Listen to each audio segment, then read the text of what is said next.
앞뒤좌우 옆에 계신 분들과 먼저 인사 한번 나누겠습니다. 오늘 뵙게 돼서 반갑습니다.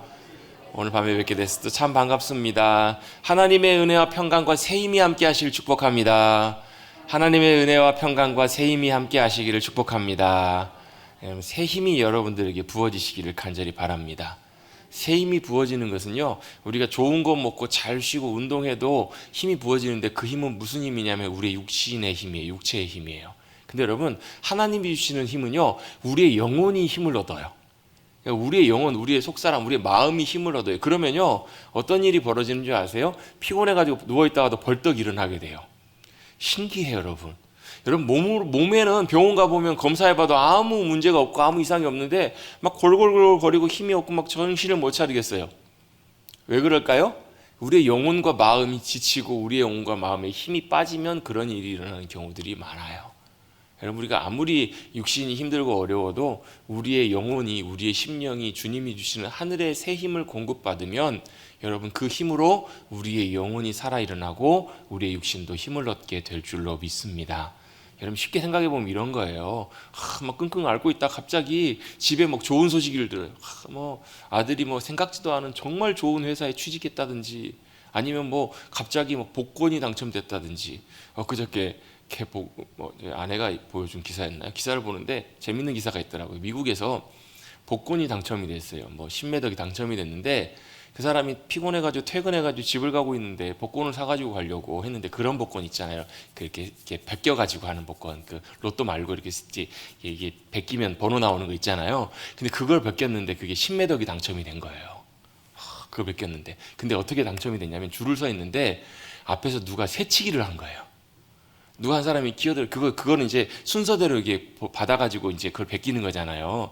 한 사람이 새치기를 했는데, 평상시 같으면 왜 새치기 하냐고 따질 것 같은데, 그날은 힘이 없어서 피곤해가지고 그냥 내비두고 좀 더 기다렸다가 그 사람 받고 나와서 이제 복권을 이렇게 딱 긁었는데 복권이 당첨이 된 거예요.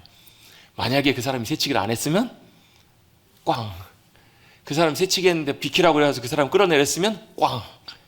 그 사람이 새치기를 해줘서 당첨이 된 거예요. 10매덕이요. 얼마나 여러분 기분이 좋겠어요, 여러분.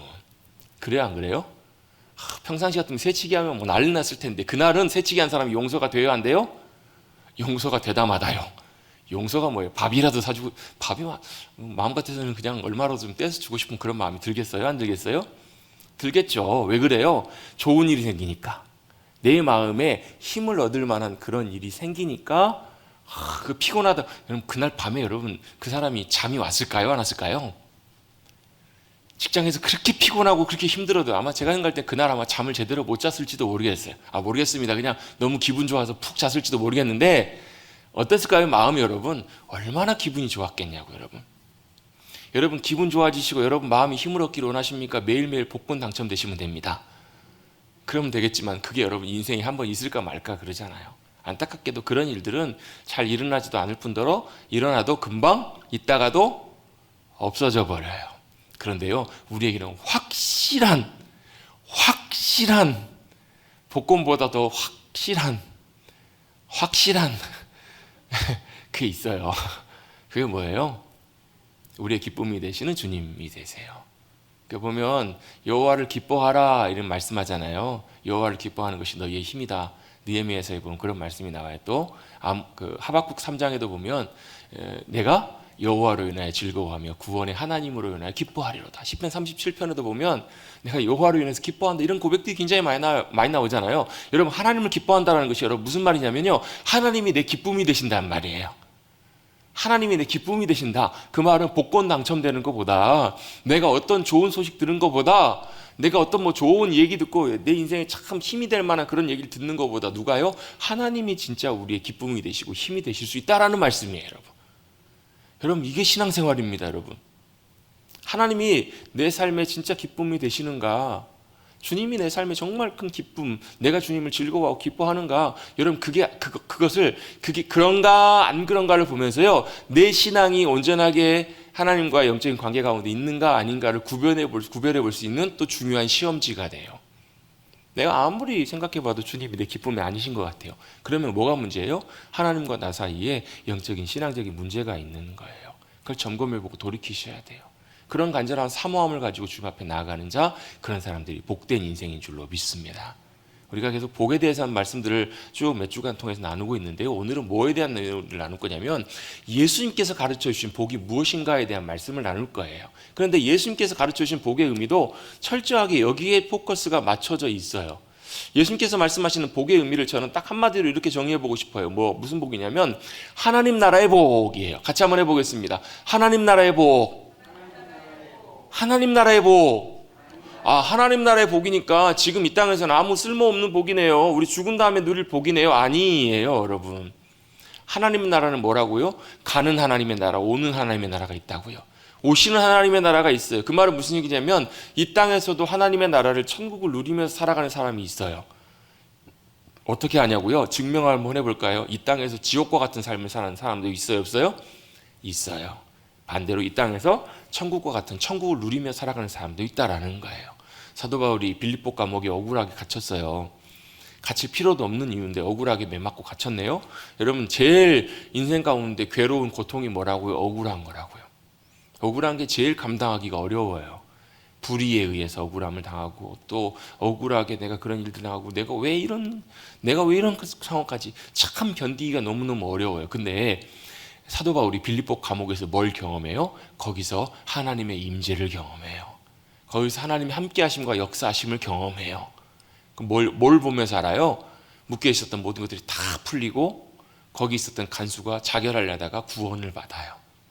영혼이 거듭나고 하나님의 자녀로, 그뿐만 아니라 그 가족까지. 그래서 여러분, 우리 유명한 말씀 잘 알잖아요. 사도행전 16장 31절 말씀, 주 예수를 믿으라 그리하면 너와 내 집이 구원을 받으리라. 이게 뭐예요? 하나님의 나라가 네 집에, 너희 집에 예수 그리스도를 믿음으로 너와 내 집 가운데 임하게 될 거라는 얘기예요.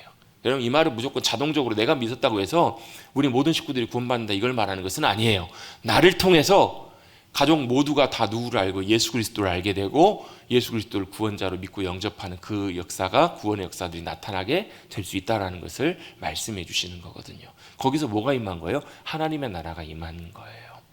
여러분, 이 땅에서도 하나님의 나라를 누리며 살아갈 수가 있어요. 그러면 그 하나님의 나라를 누리며 살아가는 그 복이 어떤 복인가? 예수님께서 그걸 우리에게 말씀해 주고 계세요. 사실 이 본문은 벌써 재작년이 됐네요. 2021년에 이 부분을 함께 산상수 본문 이 말씀들 나눈 적이 있어요. 주일날. 기억나시죠? 2년도 안 됐어요, 채.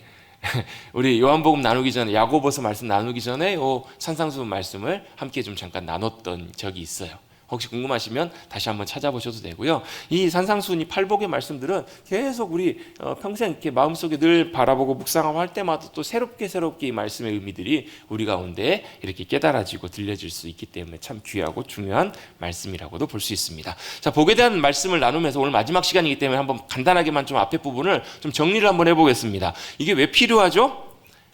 자, 다시 한번 정리해 보겠습니다. 복이 뭐예요? 복? 같이 한번 고백해 보겠습니다. 하나님이 복이십니다. 복이 뭐라고요? 하나님이 복이시라는 거예요. 하나님이 우리의 복이십니다. 이게 우리에게 중요한 복의 중요한 의미예요. 그래서 여러분, 이 복에 대한 부분들을 잘 살펴보는 것들이 참 필요하고 중요한 이유가 뭐냐면요, 우리가 생각하는 복하고 성경이 말씀하시는, 또 주님이 우리에게 주기를 원하시는 복과 좀 차이가 있을 수가 있어요. 여러분, 복에 대한 말씀 한 3, 4주 정도 나눠보시니까, 들어보시니까 좀 그런 것 같으세요? 아닌 것 같으세요? 우리 하나님 앞에 복 주세요. 하나님 축복, 하나님의 복이 우리 가운데 임하기를 원합니다. 우리를 복 내려주세요. 이렇게 여러분, 우리가 구할 때, 우리가 구하고 바라는 것들, 그거하고 과연 성경에서 말씀하고 있는 하나님이 주시기를 원하시는 복과 좀 차이가 있다고 여러분 생각이 되세요? 안 되세요? 조금 다른 것 같으시죠? 그걸 맞추는 것이 굉장히 중요해요. 왜요? 우리는 뭘 복이라고 생각하냐면, 바라고 원하는 것을 하나님이 들어주시는 것이 복이라고 생각해요. 근데 여러분, 이거는요, 하나님을 믿는 거나 부처를 믿는 거나 다른 이방신을 믿는 거나 아니면 다른 데 가서 비는 거나 별로 차이가 없어요. 그걸 다 복이라고 생각한다는 거예요. 제가 어제 어디 차를 타고 가다가, 차를 타면 저도 가끔 이제 기독교 방송을 이렇게 한 번씩 틀어놓고 이제 이렇게 들을 때가 있는데요. 어떤 목사님이 잠깐 그 순간에 설교 제가 한 5분 정도, 5분도 한 3분 정도 이렇게 들었던 것 같아요. 근데 그 목사님이 그런 얘기를 하시더라고요. 본인이 경험했던 얘기를 하시는데, 여러분 우리나라 산 중에서 굉장히 영험한 산이 여러 산들이 있거든요. 그 중에 사람들이 굉장히 또 많이 치는 산 중에 하나가 대구의 팔공산입니다. 팔공산에 가보면 쭉 위에 올라가보면 갓바위라고 해가지고 거기 있어요. 그리고 또 거기 이제 절이 하나 있는데요. 그 수능 때 보면 거기에 어마어마하게 수험생들 부모님들이 많이 가가지고 뭐예요? 저희 아들 시험 잘 보게 해달라고, 좋은 대학 입학하게 해달라고, 거기 가서 그렇게 많이 이렇게 절을 하고 기도를 하고 많이 이제 그 시주라고 하죠. 그걸 많이 해요. 한간의 소문에 의하면, 이건 전혀 뭐 확인된 바는 아닙니다. 한간에 제가 들은 얘기에 의하면 거기에 그 수능 때 이렇게 학부모들이 이렇게 갖다 내는 시주돈 다 모아보면 한국교회 전체 예산 다 합친 것보다 더 많다는 얘기를 제가 들은 적이 있어요. 어마어마한 액수, 어마어마한 많은 돈들을 사람들이 다 거기다 해요. 또 어떨 때요, 뭐 필요할 때 이럴 때 여러분 사람들이 굉장히 그 바위에 많이 가서 기도를 한다는 거예요. 근데 한 번은 그 목사님이 차를 타고, 교회 봉고차를 타고 지나가시다가 한 할머니가 이렇게 걸어가시는 모습을 보고 어디까지 가세요? 여쭤보고 좀 태워다 드리려고 이렇게 여쭤봤더니 그분이 팔공산을 가신다 그래서 그분을 근처까지 태워다 드리려고 이제 차에 태워서 이제 이런저런 얘기를 하면 가는 거예요. 근데 아니 팔공산을 왜 가세요? 그랬더니 기도하러 가요. 무슨 기도예요? 그랬더니 뭐 이런 기도를 하러 가신대요. 그러면서 왜 기도하러 가냐 그랬더니 팔공산에 가가지고 갓바위에서 용왕님을 만나러 간다는 거예요. 용왕님을 만나러 간다고. 그래서 왜 용왕님은 바다에 가서 찾으셔야지 왜 산에 가시냐 그랬더니 본인이 강원도 경상도 그 동해안 영덕에 사시는데 영덕 앞바다에서 용왕님을 아무리 부르고 찾아도 아무런 응답이 없어가지고 용왕님이 혹시 산에 놀러 가셨나 싶어가지고 용왕님을 찾으러 산에 찾으러 가신다는 거예요. 그 얘기를 듣고 목사님 얼마나 속으로 웃으셨는지. 용왕님이 놀러 뭐 산에 가실 수도 있겠죠. 뭘 여러분 얘기하는 거예요? 여러분 산에 가서 찾든 바다에 가서 용왕을 찾든 하나님이고 뭐고 다 상관없고 뭐가 중요한 거예요? 그분들에게 있어서는 본인들이 원하는 거, 본인들에게 필요한 거, 그게 해결되고 그것을 얻게 되는 걸, 그걸 뭐라고 생각하는 거냐면 복이라고 생각한다는 거예요. 근데 여러분, 우리도 여러분 하나님을 믿고 예수 그리스도 안에서 그리스도인으로 살아가면서 신앙생활을 해가면서도 우리도 이와 비슷한 생각, 이런 비슷한 신앙생활을 할 수도 있어요. 많아요. 근데 그게 뭐가 문제인가? 여러분 이건 좀 근본적으로 굉장히 큰 차이가 있는데요. 뭐가 문제냐면 신앙생활에서의 시작은요, 우리가 신앙생활하는 제일 첫 시작은 뭐예요? 제일 차이는 뭐냐면 우리는 살아계신 하나님을 믿어요. 우리가 믿는 하나님은 살아서 역사하신 하나님, 또 어떤 하나님이세요? 천지만물을 지으시고 전지전능하시며 여전히 지금도 온 천하만물을 주관하시고 다스리신 하나님, 역사하신 하나님, 그분을 우리는 믿어요. 그리고 그분이 어때요? 그분이 우리를 사랑하셔서 가장 신실하고 복되게 인도하시고 우리의 삶을 통해서 역사하시는 하나님이시라는 것을 신뢰하는 믿음에서부터 시작하는 거예요. 그래요? 안 그래요? 제 말이 좀 너무 어렵나요, 여러분? 여러분 가장 큰 차이 중에 하나는 뭐냐면요, 우리는 그냥 돌을 믿는 것이 아니라 막연하게 어떤 신을 믿는 것이 아니라 살아계신 하나님, 그리고 그 하나님 어떤 하나님이시냐면 천지만물을 다 지으시고 전지전능하신, 모든 것을 아시고 다스리시고 통치하시고, 그 하나님이 어떻게 해요? 저와 여러분을 아시고 저와 여러분을 선택하시고 저와 여러분을 신실하게 인도해 주실, 우리를 사랑하시는 하나님 아버지이심을 믿는 신앙에서부터 시작한다는 거예요. 아멘? 그 차이에서부터 시작해요. 그렇기 때문에 우리가 믿는 믿음과는요, 막연한 믿음과는 좀 달라요.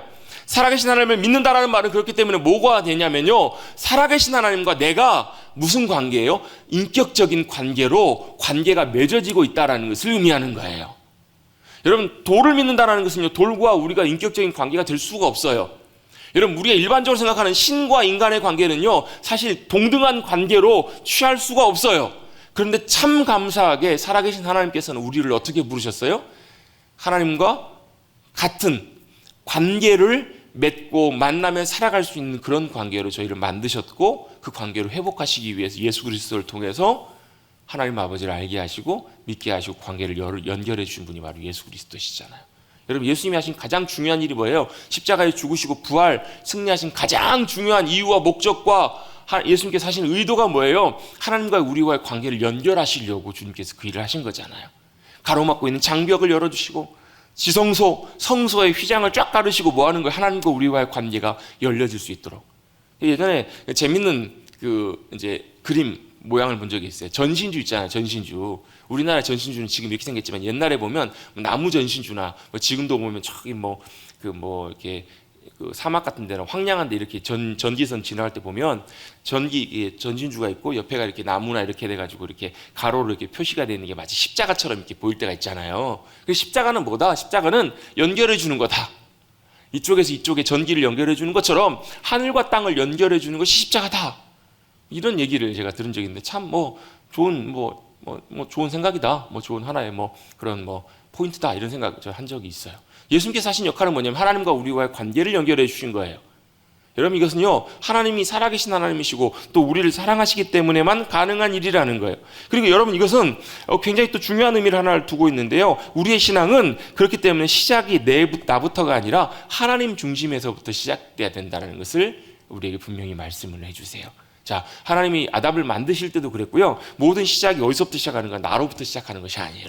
여러분 우리 신앙이 지지부진하거나 우리의 신앙이 여러분 참 힘들거나 어렵다면 꼭 하나 점검해 보셔야 될 것 중에 하나가 이거예요. 내 신앙이 지금도 여전히 내 중심인가? 내가 그 중심에 서 있는가? 아니면 주님이 내 신앙과 내 영혼과 내 삶과 내 삶의 모든 것들의 중심에 계시는가? 이건 여러분 굉장히 중요해요. 왜요? 이게 창조의 원리이기 때문에 그래요. 창조의 원리는 절대로 우리 혼자서 존재하는 것도 아니고 우리 혼자서 존재할 수도 없다. 이게 창조의 원리예요. 그래서 절대적으로 우리는 어디서부터 나왔다? 하나님께로부터 나왔다. 하나님 없이는 살 수 없다. 그래서 여러분 찬송가 292장에 이렇게 찬송하잖아요. 주 없이 살 수 없네. 나 혼자 못서리 죄인의 구주여. 여러분 우리는 절대로 혼자 살 수 있는 존재가 아니에요. 여러분 사람 인자도 맨날 그랬잖아요. 사람 인자도 사람과 사람이 서로 잇대어서 기대해 살아야 된다. 이것도 여러분 사람이 서로 사람을 의지해 살아라 이걸 주님께서 가르쳐 주신 것이 아니라 뭐 하라고요? 우리 영혼은 우리 인생은 절대적으로 창조주 하나님께 연결되어서 창조주 하나님을 의지하지 않고서는 혼자 살 수 있는 존재가 아니다라는 것을 잊지 말라는 거예요. 여러분 집에 가셔서 남편분 아내분을 보실 때마다 하나님께서 나에게 뭘 주셨다고? 돕는 배필로 주셨다고. 그건 뭘 의미하는 거냐면 혼자 안 된다라는 거예요. 남자는요 여자 없이는 안 되고 여자도 남자 없이는 안 되잖아요. 서로 의지하고 기대는 것들이 필요한데 서로 의지하는 것이 인간적으로 서로 의지하라는 것이 아니에요. 그 의미는 뭐예요? 전적으로 우리는 신뢰하고 의지하는 관계로만 살아갈 수 있다. 누구를요? 영원하신 하나님. 그 주님을 신뢰하고 의지하는 그 가운데에서만 온전히 존재하고 설 수 있는 것이라는 것을 깨닫고 기억하는 것, 거기서부터 우리의 신앙이 시작된다는 거예요. 그런데 그런 것과 아랑곳하지 않고 상관없이 여러분 신앙생활 하면서도 자기 자신이 인생의 주인이고 중심이면요, 그 믿는 신앙생활도 어떻게 되냐면 하나님이 뭐가 되시냐면요, 수단이 돼요. 수단이. 하나님도 나를 위한 도구가 되시지 하나님이 절대로 우리의 인생과 삶의 주권자 주인이 되시지 못한다면 그럼 그 신앙생활은 여러분 절대로 바른 방향으로 나갈 수가 없어요. 잘하지 않아요. 그 신앙생활들이 신앙이 더욱더 귀하게 온전하게 세워져 가지 않아요. 여러분 그렇게 신앙생활 하시는 분들의 특징을 보면 뭐냐면 하나님이 그냥 다른 신들보다 좀 나아서 그런 것이 또 더 신령해서 잘 들어주고 잘해주는 그런 신에 불과하지 인격적인 관계를 맺어가는 것은 전혀 되지 않는다라는 거예요. 그냥 도움을 주는 관계로서 하나님이 필요해요. 내 어떤 목적과 내가 원하는 것들을 이루는 데 있어서 하나님이 필요하기 때문에 하나님이 뭐가 되시는 거냐면 수단이 되시는 것에 불과하다라는 거예요. 그러니까 언제 하나님을 찾아요? 하나님 필요할 때만. 하나님 필요할 때 딱 그 문제 딱 해결되고 나면 안 찾아요. 에이 그래도 목사님 그래도 예배드리고 하잖아요. 아니요, 마음 중심에서 보면요 이미 하나님 찾지 않아요. 여러분 하나님을 찾는 것은 우리가 어떤 도움을 받기 위해서 하나님을 찾는 것이 아니다라고 성경에서 말씀하세요. 오늘 본문에도 그 제일 중요한 첫 번째 3절에도 심령이 가난한 자도 바로 그런 것을 의미하고 있는 거거든요. 하나님을 찾아서 믿음으로 나아가는 삶이 단순히 어떤 수단이나 이런 것에 불과하다면 이걸 뭐라고 하냐면 기복신앙에 불과하는 거예요. 여러분 이것은 진짜 복이 아니에요. 여러분 복을 구하는 것은 정말 중요하고 필요한 것들인데요. 기복신앙, 기복주의의 문제는 뭐냐면 복을 주신 하나님이 우리의 뭐가 되시는 거예요? 수단이 돼버리는 거예요. 자판기와 같이. 그건 여러분 절대로 하나님과 온전한 믿음의 관계 가운데 자라갈 수가 없다라는 거예요. 당연히 참된 복의 의미와 참된 복의 풍성한 것들도 누리지 못하게 된다라는 거예요. 여러분 하나님께 주실 참된 복과 은혜를 누리며 살아가시는 저와 여러분 되시기를 간절히 주님의 이름으로 축복합니다. 어떻게 해요? 하나님과의 우리와의 관계가 더 온전해지고 가까워지고 세워지면 그 복이 풍성하게 우리 가운데 부어져요. 그래서 우리 지난주 그 전주 2주에 걸쳐서 누구에 대한 이야기를 함께 살펴봤냐면요, 아브라함에 대한 얘기를 살펴봤어요. 아브라함 하면 우리가 믿음의 조상이라고 보통 부르잖아요. 아브라함은 믿음의 조상인데요, 또한 동시에 아브라함 하면 꼭 빼놓지 않고 같이 따져볼 수 있는 게 바로 뭐냐면 복의 통로예요. 그 말은 무슨 얘기냐면 아브라함도 하나님께서 허락하신 하나님의 많은 복들을 누린 사람이에요. 우리가 8가지 정도로만 간단하게 정리해봤는데 사실 그거보다 더 많잖아요. 첫 번째 복이 뭐였는지 여러분 기억나세요? 말씀을 듣는 복을 하나님께서 아브라함에게 주셨어요. 기억나시죠? 안 나세요? 3주 전이라 다 잊어버리셨나요? 한번 같이 따라해 볼게요. 아브라함에게 주신 첫 번째 복도 아브라함이 복을 누릴 수 있었던 중요한 방법, 통로 중에 하나가 뭐였냐면 같이 한번 해봅니다. 말씀을 듣는 복. 하나님의 말씀을 듣는 복. 하나님의 말씀을 듣는 복을 그는 누려요. 아브라함이 갈대아 우르에서 나올 때부터 하나님의 말씀을 하심을 따라서 갔고요. 그는 항상 가는 곳마다 하나님의 말씀 인도하심 그걸 믿음으로 듣고 따라갔다고요. 여러분 혹시 지난주 그 전주 여러분 우리 주일날 성령님에 대한 말씀들을 배운 것들 혹시 조금 기억이 나실지 모르겠어요. 성령님은 뭐 하시는 분이시라고요? 말씀을 실제 우리의 삶이 되게 하시는 분이시라고. 또 성령님은 어떻게 해요? 성령님은 그 성령님을 통해서 역사하심을 통해서 성령님을 따라서 갈 때 하나님의 의도와 뜻을 깨닫게 하시고 알게 해주시는 분이 성령님이시라고요. 여러분 그게 하나님의 음성을 듣는 거예요. 여러분 하나님의 음성을 듣는다는 것이 때때로 여러분 뭐 성경에 보면 어떤 분이 찾아봤더니 하나님이 말씀하시는 방법이 뭐 30몇 가지 정도 나오더라. 뭐 더 있을 수도 있고 없을 수도 있죠.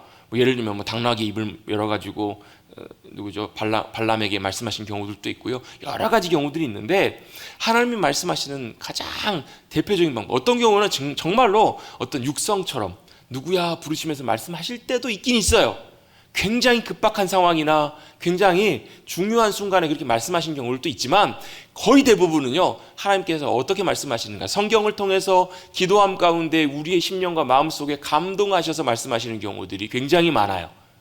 물론 여러분 그 감동은 뭐 해야 되냐면 분별해 봐야 돼요. 그게 진짜 하나님의 뜻인가 음성인가 잘 성경을 통해서 확인해 봐야 되고요. 그 다음에 그것을 우리가 어떻게 실제로 어떻게 반응할 것인지, 순종할 것인지, 따라갈 것인지 적용, 그 다음 단계까지 다 연결이 돼요. 하나님께서 그런 감동을 주셨다고 해서 그게 다 하나님의 음성은 아니에요. 분별해 봐야 돼요. 또 어떻게 해야 될지도 우리가 분별하고 따라가는 것들이 필요해요. 그런 걸 부분들을 말하는 것이 아니고 하나님께서 우리에게 말씀하실 때 감동하시는데, 감동하신다는 게 뭐냐면 하나님의 마음과 뜻이 무엇인지를 알게 하시고 깨닫게 해주신다는 거예요. 아 그렇구나, 이게 주님께서 기뻐하시는 일이구나. 참 혼란과 어려움 가운데 있다가요, 어떤 경우에는 누구의 조언을 통해서, 어떤 경우에는 어떤 말씀을 듣다가 책을 보다 성경을 읽다가 아 주님 이렇게 하길 원하시는구나, 이렇게 그것을 하나님께서 성령을 통하여 우리 마음속에 생각나게 하시고 깨닫게 하시고 감동하시고 움직이시면 그게 하나님의 음성을 듣는 것일 확률이 굉장히 높다는 거예요. 그걸 누가 하신다고요? 성령님이 하신다고요. 여러분 성령님을 통하여 우리에게 말씀하시는 주님의 음성을 듣고 잘 깨닫게 되시는 저와 여러분 되시기를 간절히 바랍니다. 하나님의 마음을, 하나님의 말씀을, 하나님의 의도를 우리가 정확하게 잘 깨달아야 그것이 우리 안에 살아있는 하나님의 말씀으로 역사하신다고요.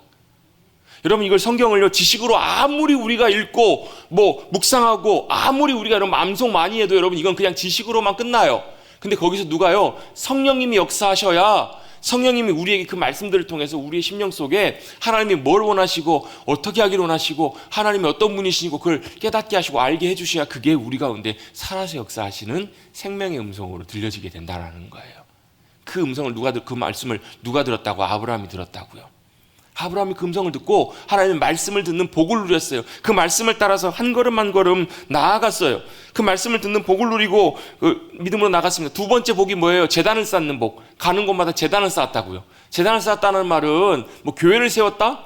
이런 의미라기보다도요, 늘 하나님 앞에 감사함과 기쁨으로 나아갔다라는 거예요. 여러분의 계시는 그 자리가 여러분 주님 앞에 나아가는 복된 자리가 되기를 축복합니다. 여러분이 그곳에 계심으로 말미암아 그곳에서 하나님을 찾고 하나님의 은혜를 구하고 주님 이곳에 임하여 주옵소서. 여러분 제가 자주 말씀드리잖아요. 하나님은 어디 계세요? 어디나 다 계실 수 있는 분이세요. 그걸 뭐라고 한다고? 편재라고 해요. 편재. 근데 여러분 하나님이 어디나 다 계실 수 있는 분이시라고 해서 우리가 그 하나님을 다 느끼고 경험하는 거 아니요. 하나님의 살아계심과 함께하심을 특별하게 경험하게 해주시는 경우가 있어요. 그걸 뭐라고 하냐면 임재라고 해요. 임재. 그게 하나님의 임재예요. 어떤 경우에 보면 정말로 내가 하나님 살아계신다는 걸 알고 함께하신다는 것도 아는데 그걸 실제로 우리가 더 직접적으로 경험하는 그런 경우들이 있어요. 이건 진짜 하나님이 하신 일이야. 그리고 아무 상황은 달라지는 것이 없어도 그 순간에 하나님이 지금 내 삶을 책임지고 계시고 인도해 가고 계시고 이렇게 하기를 원하셔. 그걸 깨닫는 그 순간에 누가 함께하고 계시는 거예요? 하나님의 임재가 함께하고 계시는 거예요. 하나님의 영광. 그래서 여러분 하나님의 영광이라는 말이 여러분 이런 뜻이라고 제가 말씀드렸잖아요. 하나님의 영광은 우리가 뭘 해서 하나님 영광 받으세요 이렇게 하는 게 아니라고. 하나님의 영광은 뭐예요? 하나님의 하나님 되심이 나타나는 것이 하나님의 영광이라고요. 이게 뭔 말이에요? 이런 거예요. 하나님께서 홍해를 가르시고 이스라엘 백성들을 구원하셨네요. 거기는 뭐가 나타난 거예요? 하나님의 전능하심과 그들을 구원하시는 놀라운 주님의 역사하심, 주님의 하나님의 하나님 되심이 그곳 가운데 드러났잖아요. 그게 뭐라고요? 그게 하나님의 영광이라고요. 맞다. 우리 한동안 그런 얘기 되게 많이 했잖아요. 책 제목도 그렇고, 믿음의 사람들이 나와가지고 하나님이 하셨어요. 이런 얘기 한동안 많이 들으셨죠. 그죠? 그게 뭐라고요? 그게 하나님의 영광이라고요. 내가 한 것이 아니라 나를 통해서 하나님께서 역사하셨어요. 하나님이 나와 함께 하시면서 그 일을 이루셨네요. 그게 하나님의 영광이라고요. 할렐루야. 그것이 드러나는 것이 하나님의 영광이고 하나님의 영광이 나타나는 곳이 뭐라고요? 그것이 하나님의 임재가 함께 하시는 곳이라고요. 하나님이 어디나 다 함께 하실 수 있는데 여러분이 그곳에 있음으로 말미암아 다른 사람들이 보고 난 다른 건 모르겠지만 나는 교회는 안 다니지만 당신을 볼 때 하나님 살아계신 것 같다고. 당신을 볼 때 하나님이 당신과 함께하고 계신 것 같다고. 누가 이런 얘기를 들었어요? 성경의 믿음의 사람들이 이런 얘기 많이 들었어요. 다니엘, 요셉 이런 사람을 통해서 뭘 봤어요? 하나님의 임재를 본 거예요. 뭘요? 하나님이 함께 하심을 그들이 보았으므로. 여러분 그들은 이방인들이었어요. 하나님 믿지 않는 사람들이었어요. 근데 그들도 보고 알았어요. 왜요? 하나님이 함께 하심이 함께 했기 때문에. 그게 뭐라고요? 하나님 앞에 나아가는 것. 제단을 쌓고 나아가서 하나님의 영광을 보는 것, 하나님 앞에 기쁨으로 나아가는 것, 그것이 아브라함의 복이었고 또한 아브라함의 복을 누리는 중요한 방법이었다는 거. 이게 두 번째입니다. 그죠? 그리고 세 번째부터 지난주에 잠깐 나눴는데 세 번째가 뭐예요? 하나님과 교제하는 복을 누려요. 이거 앞에 하나님께서 보라고 하신 것들을 보는 복을 누려요. 그게 뭐예요? 그게 비전이에요. 여러분의 인생 가운데서 다 하나님의 비전이 다 있습니다. 하나님의 부르심들이 있어요. 그건 뭐예요? 하나님이 여러분의 삶을 통해서 바라보고 계신 것들이 있어요. 롯은 어떻게 가요? 자기가 눈에 보고 좋은 데를 보고 따라가잖아요. 근데 아브라함은 그렇게 따라가지 않아요. 아브라함은 어떻게 따라가요? 하나님이 보라고 하실 때 그때 보고 따라가요.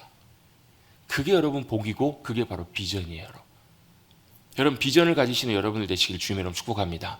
비전은 여러분 막연한 꿈이 아니에요. 여러분 비전은 뭐냐면 하나님이 보고 계시는 것을 보는 게 비전이에요. 여러분의 가정을 통해서, 여러분의 삶을 통해서, 우리 머릿돌뼈를 통해서, 여러분이 하는 모든 일들을 통해서 하나님은 바라보고 기대하고 계시는 것들이 있어요. 그걸 여러분이 잘 깨닫고 믿음으로 동참하게 될 때 여러분 수준에 살 수 있는 일이 아니라 하나님 차원에서 하실 수 있는 하나님의 놀라운 일들을 여러분께서 친히 경험하고 누리게 될 줄로 믿습니다. 그게 진짜 비전이고 그게 믿음이거든요. 아브라함은 그 복을 누려요. 실제로 그렇잖아요. 롯은 어떻게 해요? 자기가 보기 좋은 데로 갔다가 어떻게 돼요? 쫄딱 망하잖아요. 어떻게 망해요? 죽다 살아요. 죽다 살아. 진짜 험난한 어디 쳐들어와가지고 포로로 끌려가기도 하고 아브라함이 가서 구해주기도 하고 결국은 소돔과 고모라 불에 멸망할 때 아브라함 덕택에 삼촌 덕택에 결국은 살아나잖아요. 여러분. 근데 여러분 아브라함은 어때요? 가는 곳마다 하나님께서 그 일들을 책임지시고 그 땅을 약속의 땅으로 온전하게 주시잖아요. 여러분 믿음의 눈을 들어서 하나님이 바라보게 하시는 것들 바라보시는 복된 저와 여러분 되시기를 간절히 주님의 여러분 축복합니다. 네 번째부터 간단하게 할게요. 네 번째는 헤브론의 복을 누려요. 헤브론이 뭐예요? 교제란 뜻이라고요. 헤브론에 갔더니 뭐가 있어요? 만물에 상수리 나무가 있더라. 만물이라는 말은 열정적인, 격정적인이라는 표현이라고요. 하나님과 어떤 복을 누리냐면 격정적인, 열정적인 교제하는 친밀한 교제를 나누는 복을 누려요. 그래서 여러분 야고보서 2장에 보면 신약성경 야고보서에서 아브라함을 뭐라고 칭하냐면 하나님이 아브라함에게 벗이다. 너는 나의 벗이다 라고 이렇게 칭해 주시잖아요. 여러분도요 하나님의 벗이 될 수 있게 되기를 축복합니다. 하나님께서 여러분을 보실 때마다 너는 나의 벗이야. 여러분 그게 여러분 얼마나 영광스럽고 감격스러운 일이에요. 어떻게 해요? 친밀하게 교제하다가 늘 함께 걸어가다. 여러분 아침에 눈 떠서 하루를 시작하실 때 여러분 하나님의 은혜를 구하시고 여러분 시작하시대요. 먼저 어떻게 구하시라고요? 하나님 함께 해주세요. 하나님 더 오늘도 주님과 가까워지기를 원해요. 어떻게 하시라고? 성령님 안녕하세요. 성령님 어떻게 할까요? 물으시라고요. 여러분 이것처럼 주님과 더 귀한 교제의 풍성한 삶으로 하나님의 복을 누리시는 여러분들 되시기를 간절히 바랍니다. 다섯 번째는 의롭게 되는 복을 입어요. 믿음으로. 말씀하셨더니 주님 말씀하신 것을 동의하고 믿음으로 받았더니 믿음 안에서 의롭게 되는 복을 누려요. 또 어떤 복을 누려요? 웃는 복을 주세요. 도저히 웃을 수 없는 상황인데 그것이 웃었던 웃음이 헛웃음이었는데 그게 나중에 진짜 웃음으로 바뀌는 복을 주시잖아요. 이삭이라는 말이 이츠학이라는 말인데 이츠학이라는 말이 웃다라는 말이에요. 여러분 웃을 일 있으세요? 없으세요? 하나님께서 여러분에게 슬픔과 아픔의 일들을 기쁨의 일들로 웃음의 일들로 바꿔주시기를 축복합니다. 이게 아브라함이 누린 복이에요. 언제요? 언제요? 죄송합니다. 하나님께서 참 빨리도 주세요. 100세 25년 기다렸더니 25년의 믿음의 기다림 가운데 하나님께서 기쁨을 주세요. 여러분 25년 기다렸다가 받으면 얼마나 기쁠까요? 여러분 25배는 더 기쁠 거예요. 그래 안 그래요? 그래서 여러분 우리의 삶에 여러분 기다림 또 힘든 시간 또 참 괴로운 순간 여러분 그것을 여러분 믿음의 눈으로 여러분 바라보십시오. 반드시 여러분 그것을 하나님께서 기쁨으로 바꿔주실 믿음의 역사하심들을 우리가 경험하게 될 줄로 믿습니다. 조건이 하나 있어요. 믿음 안에서 기다리는 것. 믿음 안에서 바라볼 때 아브라함은 말씀하신 다음에 25년을 기다렸다가 기쁨으로 바뀌는 놀라운 역사를 경험해요. 그리고 나서 아브라함은 그의 인생 후대, 그의 인생 말고 그 이후에 이루어질 모든 일들을 함께 바라보는 그런 은혜와 복도 누리게 되잖아요. 또 아브라함 이삭을 바치는 그런 순종을 통해서 절대 순종하는 복을 누려요. 하나님께서 놀랍게 맹세해 주시는 복도 그가 누리게 됩니다. 마지막으로 이삭의 아내인 리브가를 이제 구해야 될 때, 찾아야 될 때 선하신 인도하심을 누리게 되는 그런 복도 받게 됩니다. 이거 말고도 사실 아브라함의 삶을 통해 찾아보면 아브라함이 누렸던 복도, 복을 받았던 많은 방법들이 더 찾아보면 더 있어요. 근데 대표적으로 8가지만 함께 좀 살펴봤는데요. 여러분 아브라함처럼 여러분도 하나님의 하늘의 복을 누리며 맛보며 나가시는 우리 모두가 될 수 있게 되기를 간절히 다시 한번 주님의 이름으로 축복합니다. 그리고 나서 이제 오늘 마지막 시간으로 예수님께서 하신 말씀을 통해서 우리에게 복을 말씀해 주시는데 그 복이 무슨 복인가 한번 잠깐 살펴보는 그런 시간 갖도록 하겠습니다. 예수님께서 산상수훈, 예수님께서 중요한 말씀을 가르치시는데 첫 시작을 어떻게 시작하세요? 한번 1절 2절 한번 보겠습니다. 예수께서 무리를 보시고 산에 올라가 앉으시니 제자들이 나왔다. 제자들에게 그들에게 입을 열어 가르쳐 이르시되 뭘 가르치세요?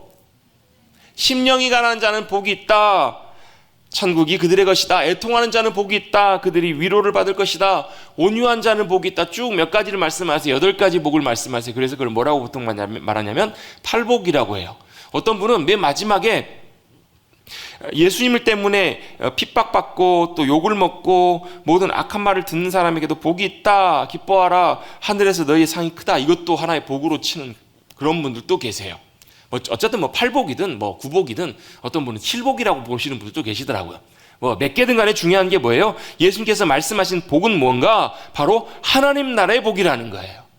근데 여러분 하나님 나라의 복은요 영원한 아버지의 땅에서 아버지의 나라에서 누릴 수도 있고요 이 땅에서도 누리며 살아갈 수 있어요. 근데 중요한 것은 뭐예요? 이 복은 영원하고 가치 있고 참된 복이라는 것이 중요해요.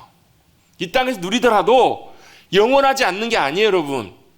여러분 이게 굉장히 중요한 포인트인데요. 우리가 하나님 앞에 구하고 바라는 것들이 과연 진짜 영원한 것인가 아닌가 이걸 여러분 한번 점검해 보시고 체크해 보시면 여러분의 기도가 이건 주님이 응답하시겠다 안 하시겠다 이거를 쉽게 구분할 수가 있어요.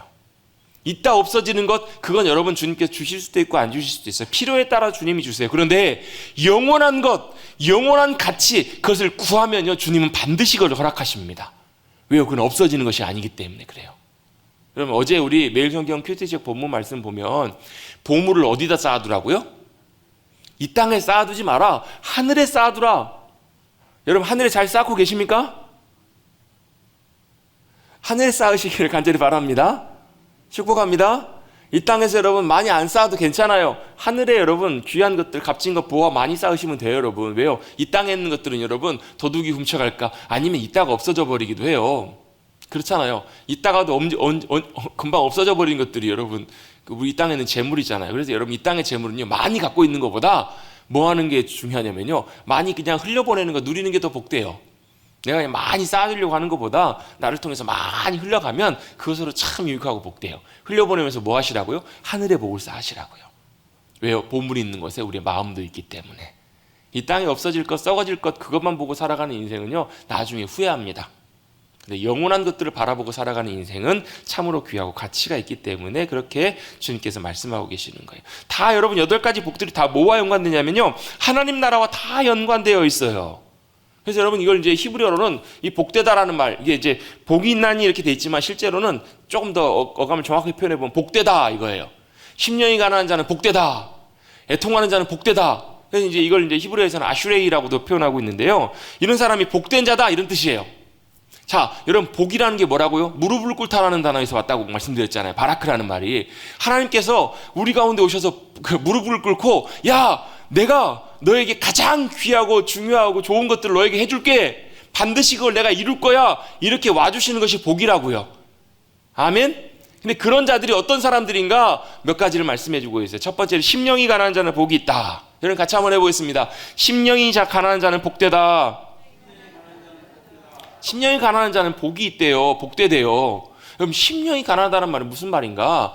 여러분 그 누가복음에도요, 여러분 이 산상수훈 말씀과 비슷한 말씀이 똑같이 나오거든요. 근데 누가복음을 읽어보시면 좀 차이가 있는 것을 느낄 수가 있어요. 여러분 혹시 아세요? 누가복음과 마태복음에 이 팔복의 말씀이 조금 차이가 있는데 어떻게 다른지 아시는 분? 한 가지만, 여기 3절 말씀과 비교해서. 제가 여러분의 답을 얻기 위해서 그런 게 아니라 물 한 잔 마시는 시간을 제가 좀 벌려고. 뭐가 다르냐면요, 누가복음에는요 그냥 가난한 자는 복이 있나니 라고만 이렇게 나와 있어요. 마태복음에는 심령이 가난한 자는 복이 있나니, 누가복음에는 가난한 자는 복이 있나니. 사실 비슷한 의미이긴 한데 왜 이렇게 다를까? 가난한 자도 복이 있겠죠. 근데 이게 의미들을 정확하게 이해하는 것들이 참 중요한데요, 이 누가복음은 누구에게 쓴 그 복음서냐면 수신자가 분명해요. 데오빌로 각하에게 쓰는 편지예요. 데오빌로가 누군지는 사실 정확하게는 잘 확인되어 있지는 않습니다. 분명한 것은 각하라는 이름이 붙어 있는 걸 볼 때 아마 뭐 로마에 굉장한 지위가 있는 사람이랄지, 또 어떤 뭐 특별한 높은 신분에 있는 사람이랄지, 이런 사람으로 우리가 추측해 볼 수가 있어요. 이런 사람들한테는 뭐가 많아요? 권력이 있고요, 힘이 있고, 당연히 재산도 많을 거예요. 이런 사람에게는요 뭘 의미하는 거냐면, 각하시오, 당신은 돈도 여유 있으시죠, 능력도 있으시죠, 권세도 있으시죠. 그런 분에게는 뭐가 필요 없다고요? 그런 분이 뭐가요? 부족한 것이 없잖아요. 그렇기 때문에 뭘요? 의지할 것이 많죠. 그런데 가난한 사람에게는 의지할 것이 없어요. 이걸 누가가 좀 의도적으로 이렇게 설명하기 위해서 이렇게 한 것이 아닌가? 추정이에요, 추정. 다 의지할 게 당신은 많잖아요. 선생님, 각하요. 당신은 의지할 게 많지만 가난한 사람은 의지할 게 없어요. 그래서 가난한 자는 복이 있다고 말씀하세요. 의지할 데가 없기 때문에 뭐 하는 거예요? 하나님만 의지한다라는 거예요.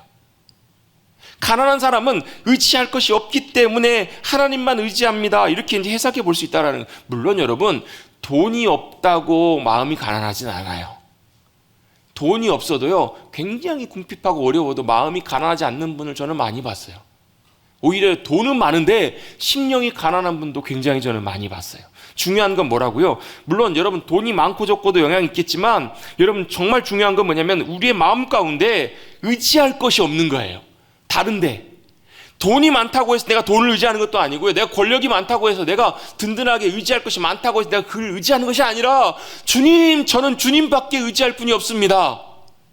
나는 아무것도 의지할 데가 없고 오직 주님만 의지할 바가 없습니다. 그런 사람이 뭐라고요? 그 사람이 진짜 심령이 가난한 자라고요, 여러분. 아멘. 이런 사람이 복되다라는 거예요. 없으면요 작은 것에도 감사하잖아요. 아까 이제 누가복음에서 가난한 자를 말씀할 때 없으면 여러분 작은 것에도 감사해요. 제가 쓰셨던 목사님이 그런 얘기를 하세요. 집에 사는데 서울에도 보면 그런 집 되게 많거든요. 창문도 하나 없는 집에 살다가 창문 하나 있는 집에 하나님께서 이사 가게 하셨더니 그것 때문에 감격해서 우는 거예요. 하나님께서 우리에게 이렇게 좋은 집을 허락해 주셨다고. 하나님 감사합니다. 그 창문 하나 바라보면서 펑펑 울더라는 거예요.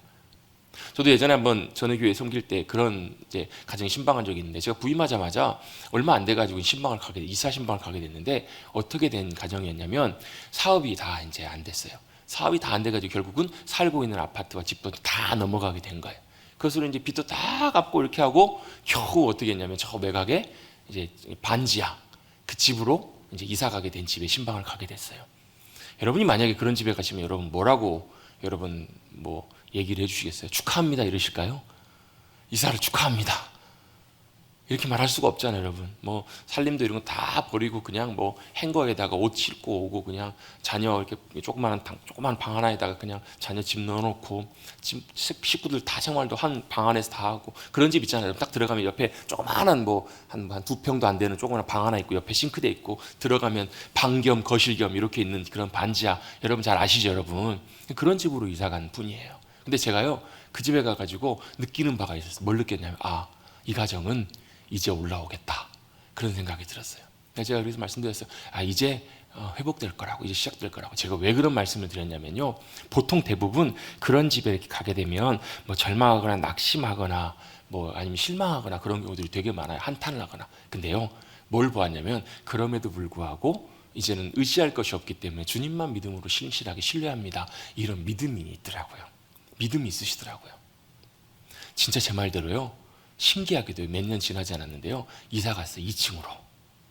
그리고 제가 나오고 얼마 안 돼서는요, 오래된 아파트긴 했지만 아파트로 나중에 이사 갔다는 소식을 제가 듣게 되었어요. 여러분, 이게 뭘 의미할까요, 여러분? 집이 이사 가서 좋은 게 아니에요, 여러분. 중요한 게 아니에요, 여러분.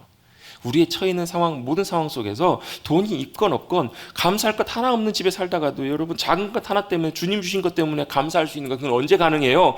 아무것도, 여러분, 우리 마음엔 감사가 안 되는 이유는 뭐 때문에 그런 줄 아세요? 가진 것이 많아서 그래요. 여러분, 돈이 많아도 여러분, 그게 뭐 돈이 많다고 적다고 그런 것이 아니라 심령 속에 의지하는 것이 많다면 그렇다라는 거예요.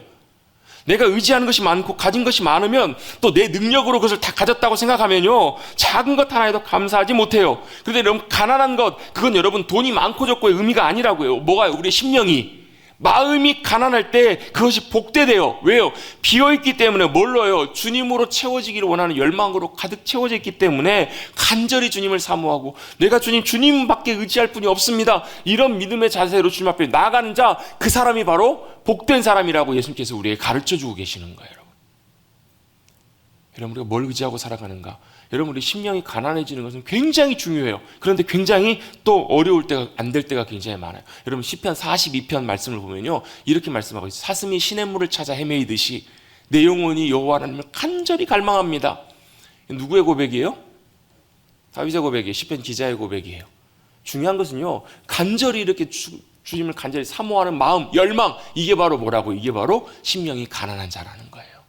내가 의지할 것이 다른 것이 없어서, 아무것도 기대할 것이 없어서 오직 주님만 제 만족이 되시고 기쁨이 되시고 제 유일한 의지가 되시고 주님만 저를 채워줄 수 있는 유일한 분이십니다 라고 고백하고 믿음으로 나아가는 자, 그 사람이 바로 심령이 가난한 자인 줄로 믿습니다. 아멘. 심령이 가난한 자가 되십시다. 왜요? 그들이 어떤 복을 누리기 때문에. 심령이 가난한 자는 복되도다. 그들이 하나님의 나라를, 천국을 얻을 것이기 때문에, 천국이 그들의 것이 될 것이기 때문에. 여러분, 심령이 가난한 자는요, 반드시 보장합니다. 천국을 놀랍게 누리게 됩니다. 심령이 가난한 자는요, 반드시 주님의 영광과 주님의 역사하심들로 충만하게 채워지고 누리는 복된 삶을 누려가게 될 줄로 믿습니다. 그게 바로 심령이 가난한 사람이라는 거예요. 자, 그러면 이제 중요한 것이 여기 한 가지 있습니다. 한 가지 다룰 텐데요, 어떻게 심령이 가난한 자가 될 수 있냐는 거예요. 어떻게 심령이 가난한 자가 될 수 있을까요? 중요한 조건이요, 자기 자신에 대해서 절망할 수 있어야 돼요. 절망해 본 자들이 심령이 가난한 자가 돼요. 뭐예요? 자기 자신에 대해서도 의지할 바가 없는 거예요. 실패하고 무너져보고 자기 자신을 의지해봤다가 자기 자신에 대해서 완전히 절망하고 넘어졌을 때, 자기를 의지하고자 하는 마음이 싹 사라졌을 때, 철저히 자기 자신에 대해서 절망할 때, 그때 뭘 해요? 온전하게 그때 주님만 믿음으로 의지할 수 있기 때문에 그렇다라는 거예요. 자기 자신에 대해서 절망한 사람이 심령이 가난해집니다. 자기 자신의 절망은요, 어디서 할 수 있냐면 십자가 앞에서 할 수 있어요. 십자가 앞에 나가보면 내가 그러면 아무것도 아닌 존재라는 것이 여러분 분명하게 비춰져요. 그럼 저는 우리 성도님들과 함께 말씀을 나눌 때 그런 기대와 그런 사모함을 갖고 말씀을 나눌 때가 많아요. 주님, 십자가의 의미를 바로 깨닫게 해주십시오. 십자가의 의미가 뭔가? 십자가는요, 십자가 앞에서 우리의 아무런 가능성이 없는 우리의 형편과 처지가 어떠한 모습인지가 보여지는 것이 십자가예요. 철저하게 내 있는 모습이 다 드러나고 나의 아무것도 의가 없음, 나의 주님 앞에 내세울 수 있는 것이 단 하나도 일도 없는 그런 모습이 온전하게 비춰지고 깨달아지는 자리가 어디냐면 십자가예요. 그 앞에서만 내가 절망해요. 근데 여러분, 자기 절망은요, 하나님 앞에서의 나의 절망은 여러분 하나님의 나라를 누리는 놀라운 통로가 돼요. 하나님만 전심으로 의지할 수 있는 복된 자리, 하나님만 온전히 신뢰하는 그 자리에 나가기 때문에 그래요. 여러분, 그래서 여러분, 무참하게 내 계획이 깨어지고 때때로 내 자존심이나 내 어떤 인정받는 모든 것들이 다 무너지고, 여러분, 부끄럽고 수치스럽고 절망적일 때, 내 모든 것들이 다 무너지고 깨어질 때, 더 이상 일어날 힘도 없을 때, 완전히 무너지고 내 스스로가 완전히 실패하고 무너질 때, 그때가 바로 어느 때냐면 심령이 가난해질 때예요. 그리고 주님만 의지할 때예요. 그리고 내 힘으로 안 되는 것을 깨닫게 될 때, 그때가 진짜 복이라는 거예요. 그래서 여러분, 성경에서는요, 모든 것이 다 잘 되는 것이 복이라고 말씀하지 않아요. 잔치집에 가 있는 것보다 초상집에 가 있는 것이 복되다. 이 말씀의 의미는 뭐예요? 이 말씀의 의미는 바로 뭘 의미하는가? 안 되는 것이 복일 수도 있다라는 거예요.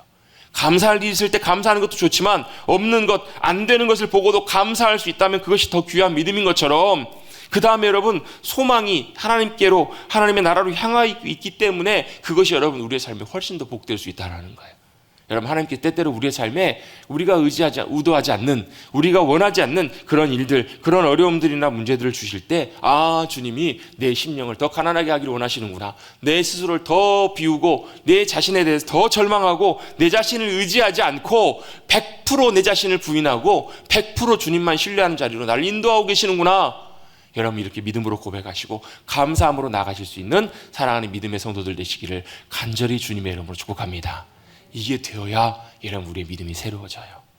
이게 되는 것이 뭐냐면, 나는 죽고 주님은 사신 자기 부인이에요. 자기 부인. 성경에 보면 자기 부인 너무 많잖아요.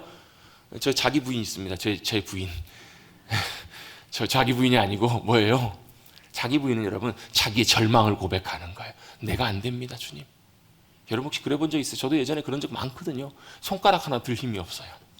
완전히 무너지고, 마치 어떤 느낌이냐면 누워있는데 막 땅으로 제가 막 꺼져가는 느낌. 여러분 그런 경험 해보신 적 있으세요? 없으세요? 있으신 분도 계실 거예요. 한숨을 쉬는데 막 땅이 꺼져갖고 내가 막 들어가는 것 같고, 그 순간이 뭐라는 거예요? 심령이 가난해지는, 주님이 나의 심령을 가난하게 만드시는 상태라는 거예요. 그런 사람이 복이 있습니다. 왜요? 그럴 때 하나님의 나라를 누릴 수 있기 때문에 그래요. 여러분, 하나님만 전심으로 의지하시는 복된 저와 여러분 되시기를 간절히 주님의 이름으로 축복합니다. 두 번째입니다. 오늘 말씀 맞출 겁니다. 오늘은요, 빨리. 애통하는 자는 복이 있대요. 애통한다는 말이 무슨 말이에요? 가슴 처절하게 아프도록 그렇게 처절하게 우는 것이에요. 예수님께서 한 서너 번 정도 이런 장면이 나오는데, 나사로의 무덤 앞에서 예수님께서 우세요. 이 우는 울음은 단순히 나사로의 죽음 때문에 슬퍼하시는 울음만은 아니에요. 왜요? 예수님은 나사로를 보고 잔다라고 말씀하셨잖아요. 뭐 때문에 우셨을까? 그 이유 중에 하나가 뭐냐면, 사람들의 믿음 없음 때문에 예수님께서 한탄하시면서 답답해 하시는 거예요. 또 예수님께서 언제 우셨는가? 예루살렘을 바라보시면서 우세요. 왜요? 하나님의 나라와 하나님의 인도하심을 전혀 보지 못하고 자기의 쾌락과 즐거움만 살아가고 있는 하나님의 백성들, 도성을 바라보시면서 안타까워하시면서 우세요. 또 예수님께서 언제 우세요? 겟세마네에서 우시잖아요. 그 예수님의 울으심은 항상 뭘요? 하나님 앞에서 우는 울음이셨어요. 여러분, 애통해 하십시다. 우는 거예요. 우는 거. 어디서요? 내가 그냥 우는 것은 그냥 우는 거예요. 근데 하나님 앞에서 우는 것은 복된 애통함인 줄로 믿습니다.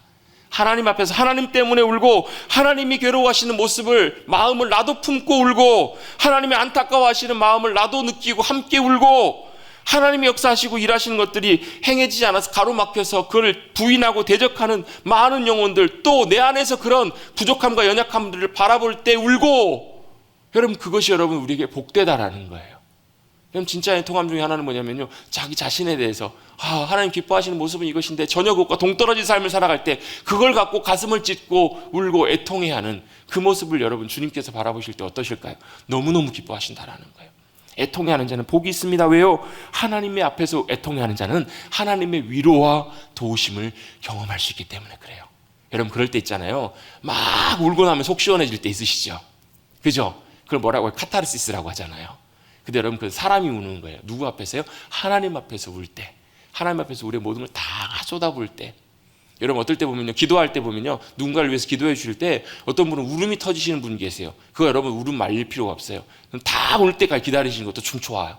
다 울면 뭐 하는 거예요? 마음속에 있었던 감정의 여러 가지 아픔들과 쓰레기들이 다 쏟아져 나와요. 다 쏟아져 나오면 뭐가요? 거기에 하나님의 위로와 하나님의 평안과 도우심이 그 가운데 채워지기 때문에 그래요. 여러분 그런 하나님의 위로를 경험하시는, 하나님 앞에서 애통해 하시고 우시는 저와 여러분 되시기를 간절히 주님의 이름으로 축복합니다. 아멘. 세 번째는 온유한 자는 복이 있다라는 거예요. 이 온유하다라는 말에 원어의 의미가 이런 의미가 있대요. 저도 이제 처음 알았는데 재밌는 의미가 있어요. 이 온유하다라는 말은 프라우스라는 말은 야생동물의 성품이래요. 야생동물의 성품은 뭐예요? 거칠잖아요. 굉장히 거친데 이 야생동물을 데려다가 주인이 조련을 하면요, 누구 말을 들어요? 주인의 말을 듣잖아요. 이게 온유함이란 얘기예요. 그래서 여러분 모세 성품이 어때요? 베드로의 성품이 어때요? 모세는 굉장히 다혈질인적인 사람이잖아요. 하나님 기뻐하시지 않는 일이라고 해서 사람 죽여버린 사람이 모세 아니에요. 근데 나중에 그 모세를 향해 하나님께서 뭐라고 말씀하세요? 이 땅 가운데 제일 온유함이 제일 탁월한 사람이 모세다. 이 말은 무슨 얘기예요? 하나님 앞에서 하나님의 기뻐하신 뜻을 따라서 온전하게 하나님 앞에서의 컨트롤되는 사람, 주인을 위해 쓰는 성품이 온유함이라는 거예요. 여러분 주님께서 우리를 사용하시기 원하실 때 언제든지 사용하실 수 있도록 온전하게 우리의 성품과 삶과 말과 행동이 드려지는 온유한 자가 되십시다. 그럴 때 뭐가요? 땅을 기업으로 받을 것이래요. 빨리 갑니다. 의에 줄이고 목마른 자는 복이 있다. 의에 줄이고 목마른 자라는 말은 뭐예요? 여러분 의에, 하나님의 의에 간절한 그 갈망을 갖고 있다는 거예요. 여러분 사람은 살아있다는 걸 어떻게 알아요? 심장이 뛰면 살아있잖아요. 그죠? 그리스도인은 어떻게 알아요? 살아있는지 안 살아있는지 어떻게 아는 줄 아세요? 여러 가지가 있지만 중요한 것 중에 하나가 뭐냐면요, 하나님의 공의에 불타오르는 사람이, 하나님의 의에 반응하는 사람이 살아있는 사람이에요. 하나님의 의 앞에서 반응하지 않는 사람은 여러분 그 신앙의 양심 점검해 봐야 돼요. 하나님의 의에 대해서 반드시 반응하는 사람, 마치 심장이 뛰는 것처럼 의에 반응해야 되는 사람이 바로 살아있는 사람이에요. 또 하나님의 의와 하나님의 의에 줄이고 목마른 사람이라는 말은요, 이 의라는 말은 하나님과의 바른 관계를 의미하거든요. 하나님과의 바른 관계 가운데 있는 사람이 바로 뭐라고요? 의에 줄이고 목마른 자라고요. 그들은 배불리 여길 거라고요. 하나님께서 주시는 풍성한 것들로 채우실 거라고 하나님께서, 예수님께서 우리에게 말씀해 주고 계십니다. 여러분 다섯 번째로 긍휼히 여기는 자는 복이 있다. 긍휼이라는 말이란 뭐냐면요, 하나님의 마음으로 헤아리는 거예요. 말 한마디, 손 하나, 이걸 하나님의 마음으로 헤아리고 돌아볼 수 있는 거. 여러분의 손길이, 여러분의 말 한마디가 긍휼로 주님의 사랑과 위로를 전할 수 있는 귀한 통로가 되시기를 주님의 이름으로 축복합니다. 마음이 청결한 자는 복이 있다. 청결하다는 말은 감춰진 것, 가려진 것이 없다라는 말이에요. 맑게 개인 창처럼 다 보이는 거예요. 하나님과 여러분과의 관계가 그렇게 되셔서 하나님을 더 선명하게 볼 수 있게 되기를 축복합니다. 일곱 번째입니다. 화평하게 하는 자는 복이 있다. 평화를 사랑하는 것과 화평케 하는 자는 좀 달라요. 평화를 좋아하는 것이 아니고요, 실제로 평화를 이루는 사람이에요. 피스메이커가 되십시다. 여러분을 통해서 주님의 평화가 이루어지게 될 때 하나님의 아들이라 칭함을 받을 줄로 믿습니다. 마지막입니다. 의를 위하여 박해를 받는 자는 복이 있나니 천국이 그들의 것입니다. 주님이 기뻐하신 일들을 기꺼이 선택해서 정직함과 신실함으로 믿음으로 나아가는 삶. 때때로 그것 때문에 내가 핍박을 받거나 때때로 그것 때문에 부정당하고 어려움을 당하더라도 그것과 상관없이 기꺼이 주님이 기뻐하시는 의의 길을 걸어가는 삶, 그 사람이 바로 의를 위하여 박해를 받는 것도 맞지 않는 사람임을 기억하시고 천국을 누리시는 복 있는 사람, 저와 여러분 되시기를 간절히 다시 한번 주님의 이름으로 축복합니다. 축복합니다. 여러분 예수님께서 말씀해 주신 이 복들, 이 하나님 나라의 복을 여러분 꼭 기억하셔서 여러분의 삶 가운데 온전하게 누려가시는, 여러분 한번 잘 집에 가셔서 한번 돌아보시고요, 때때로 생각나실 때마다 한번 살펴보세요. 여러분 그 제일 첫 번째 단추는 심령이 가난한 자가 복이 있다, 이 말씀에서부터 시작하긴 하지만 여러분 꼭 한번 돌아보셔서 좀 빠른 시간에 좀 급하게 나누느라고 좀 뒤에 부분들은 그냥 간단하게 나눴지만 이 복이 저와 여러분의 복이 되시기를, 하나님 나라의 복을 누리시는 여러분들 되시기를 간절히 다시 한번 주님의 이름으로 축복합니다.